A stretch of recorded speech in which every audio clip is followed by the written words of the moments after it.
Hello, it's day number 16. It's day 16 with the Orbera 6-month balloon. I'm on camera today. I was not yesterday because I had this eye infection. I don't know if you can see it now, but it was pretty bad. I couldn't open my eye yesterday, and wasn't going to get on like a pirate. It was still pretty red earlier, so I waited until now. I feel better though, and it was unrelated to this. I think I have allergies.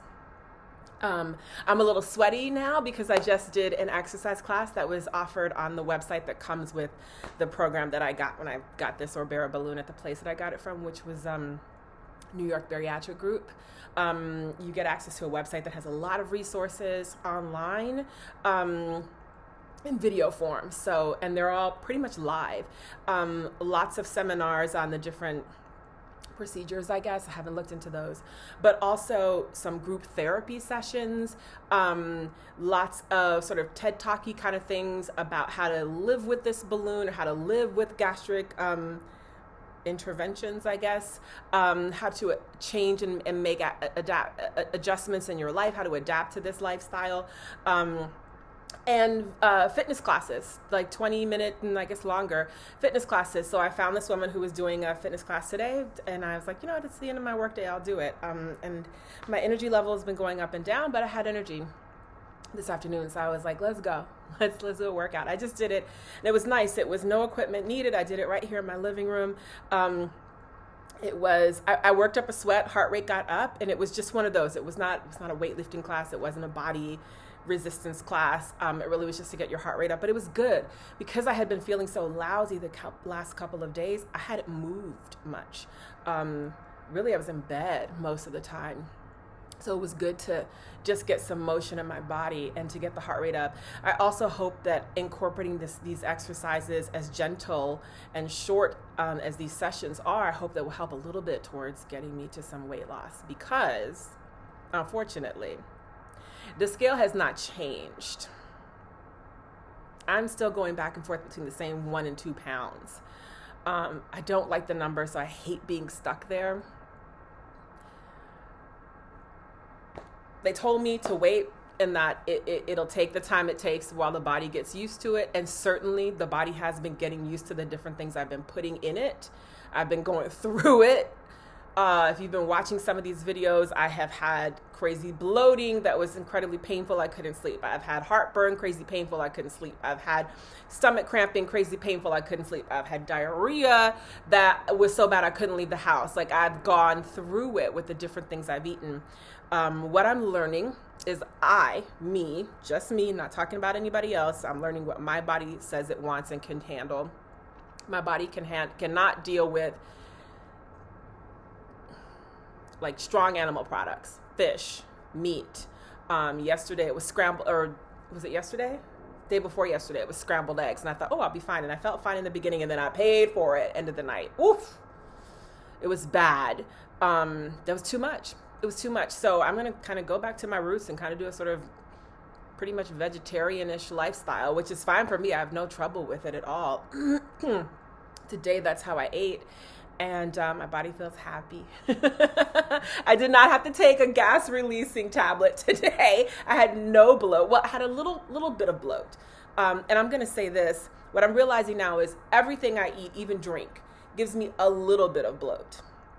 But it stops. It subsides on its own. It doesn't make me belch, and I don't have any of that. It just sort of goes down on its own. It's these animal products that seem to go, whoa, and just cause hours and hours and hours of pain and disruption in my life. So I'm going to stick with that. I'm going to try to keep it clean-ish and avoid those kinds of foods for the next couple of weeks. And maybe throughout the time, maybe that's a life adjustment. I'm okay if that is the life adjustment that I have to make. What else did I want to talk about? The workout was nice. If you get if you're in New York and you do it, I highly recommend the New York Bariatric Group. I had some hiccups in the beginning, just personal to me, about getting my appointment and the different getting my appointment set up. But the aftercare has been amazing. The phone calls from them are informative. They're caring. I know that they're going through a checklist, but it doesn't feel like a checklist when they're on the phone with me. They're listening to me and they're responding to me. They've even offered to send other medications to follow up for things for me when I've said something. Like, they've been really great. And having this website, now that I've tapped into it today, I'm like, this is a huge resource. There's so much on that website, and it's like the missing link. I don't want to be the person who calls the doctor every day. This is that link. So it's like, I'm having trouble. I'm going to a restaurant. What do I do? And it's like, hey, there's a video for that. Like, oh, I need, like, my back is hurting, but I need some kind of exercise today. There's a video for that. I have this in my fridge, and that's all I have. What do I cook? There's a video for that. There's cooking classes, exercise classes, therapy, seminars, all kinds of stuff on this website. I'm very, very glad to have it. It's the website where the one-on-ones with the nutritionist will be taking place once a month. So problem that I have now, I finally learned what I can eat. And I learned that lesson basically today, literally today, like after what I ate today. And I saw, oh, like, this is good. Okay, this is my happy place. This is what and how much I can eat. These are the things, and these are what the not things are that can come inside me, come into me. This is what I can eat. This is what I can't eat. I only learned that today because I feel like the last few days, these other things were experiments, what was going to work and what didn't work. Because I kind of learned through trial and error and failure what was good and what was bad.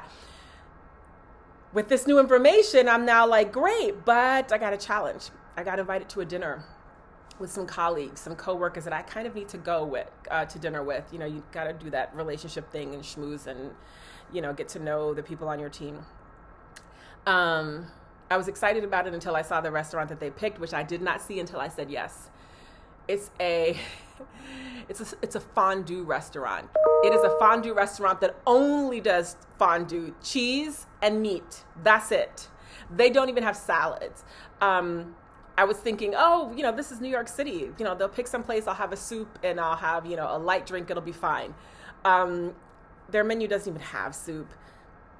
The fondue situation is like a shared for the table kind of thing. So I'm worried now about how to handle that, to the point of even thinking maybe I cancel and don't go. I don't need that stress in my life right now. And I don't want to eat just to get along and then suffer days afterwards for it. And I don't want to talk about my balloon situation. I'm not prepared to explain to people and talk to people about what I've done yet. So I don't want that to be the topic of conversation. So I'm in a weird place with that. But other than that, I think that's it. I'm talking fast because I'm looking at the clock and want this to be short. But I think that's probably all I wanted to say today. It's day 16, and I think I finally got the diet down. It took 16 days. No progress on the scale, sadly. No progress on the scale. But yesterday, while I was sick in bed, laid out, I kind of touched my sides, and I was like, whoop. And I touched them again. I said, wait a minute. And I touched them again, like rubbing my sides. Where I would normally be bloop, bloop, bloop, it wasn't bloop, bloop, bloop. It wasn't snatched, but it was firm. Like, my sides are firm. There isn't a love handle there. And of course I have the funky, you know, fat folds in the front, which I'm hoping to get rid of. But I don't have the side love handle. And I attribute that really to just the diet, because I haven't done enough exercise to make that go away, and I certainly haven't done any weights to work on that. I think it's the kind of eating style, and I think that ratio, whatever that you hear about when it comes to this, I think actually it's right that I haven't lost weight, but I've lost fat. I've not lost muscle, or I've gained muscle. And I've seen other doctors on YouTube and different clips say, like, that's why we pay so much attention to what you eat after you get these gastric interventions, because it's important that you eat a lot of protein so that you aren't losing muscle, you're losing fat. And I feel like the disappearance, I should say, of my love handles is saying that's what happened here. So I'm glad for that, if that's the truth, that while I'm disappointed and frustrated that I'm not seeing weight loss, that I haven't lost any weight, it feels good to know that I have lost fat. So again, I've not lost weight, but I have lost fat. I don't know what it looks like, because I don't know what it looks like yet. To me, I look firmer, but I still see the lumpiness in the front. But it feels firmer, and that's a nice thing. I'm at 10 minutes, so I'm going to cut it here. But that's it, I think. I will add more tomorrow. Hopefully tomorrow will be a continuation of, and tomorrow is the dinner, so I'll tell you then what I decided with this fondue place. Bye.